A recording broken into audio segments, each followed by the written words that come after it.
வணக்கம் நண்பர்களே, காலிஃப்ளவர் பாத் எப்படி செய்கிறதுன்னு பார்க்கலாம் வாங்க. அதுக்கு முதல்ல மீடியம் சைஸ் காலிஃப்ளவரை வாங்கிட்டு வந்து அந்த காலிஃப்ளவரை சின்ன சின்னதாக கட் பண்ணிக்கிட்டு, அதுக்கப்புறம் அந்த காலிஃப்ளவர் கூட கல்லுப்பு, கொஞ்சம் மஞ்சத்தூள் இது எல்லாம் கொதிக்கிற தண்ணியில் போட்டு அப்படியே ஒரு 5 நிமிஷம் விட்டுட்டு, அதுக்கப்புறம் காலிஃப்ளவரை மட்டும் அரிச்சு எடுத்து அதில் தண்ணியெல்லாம் சுத்தமாக வடிச்சிட்டு மறுபடியும் அதை ஒரு காட்டன் துணியில் போட்டு தண்ணி சுத்தமாக இல்லாத அளவுக்கு காய வச்சுக்கணும்.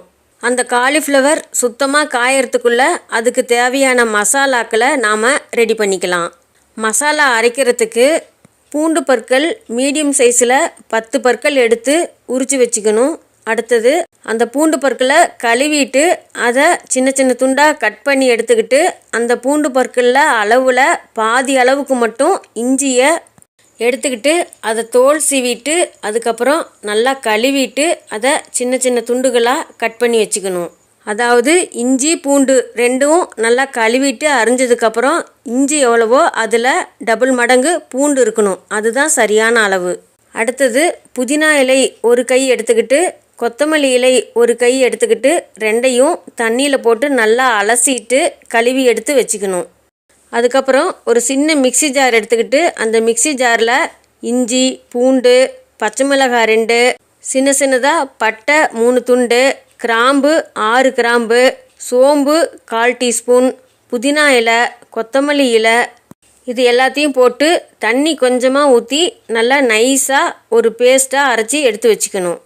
அடுத்தது அடுப்பில் ஒரு வாணலி வச்சுக்கிட்டு, அது காஞ்ச உடனே அதில் கடலெண்ணெய் அல்லது நெய் அல்லது ரெண்டையும் கலந்து காலிஃப்ளவர் பொரிக்கிற அளவுக்கு எடுத்துக்கணும். அந்த எண்ணெய் அல்லது நெய் காஞ்ச பிறகு அதில் காலிஃப்ளவரை போட்டு தீய விடாமல் அடுப்பை மீடியமாக வச்சு நல்லா பொரித்து எடுத்து ஒரு தட்டத்தில் வச்சுக்கணும்.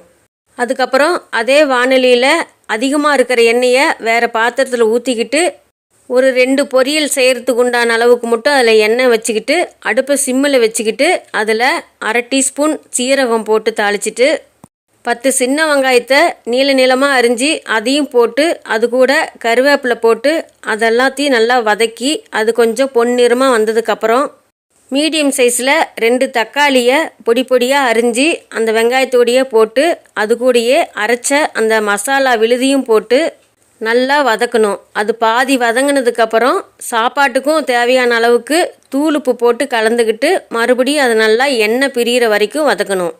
அதுக்கப்புறம் கடைசியாக அந்த பொரிச்சு வச்சுருக்கிற காலிஃப்ளவர் துண்டுகளை எடுத்து போட்டு அதையும் ஒரு 5 நிமிஷம் அடுப்பு சிம்மிலே வச்சுக்கிட்டு அடிக்கடி கிளறி விடணும். அந்த மசாலாக்கள் எல்லாம் காலிஃப்ளவரில் ஏறுற வரைக்கும் ஒரு 5 நிமிஷம் அல்லது 10 நிமிஷம் அடுப்பு சிம்மிலே வச்சுக்கிட்டு அடிக்கடி கிளறி விடணும்.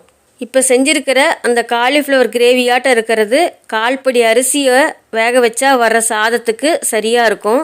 இந்த கலவையில் 1/4 படி அரிசியை வேக வச்சா எவ்வளோ சாதம் வருமோ அந்த அளவுக்கு சாதத்தை போட்டு கிளறி வச்சுட்டு ஒரு 1/2 மணி நேரம் கழித்து பரிமாறலாம்.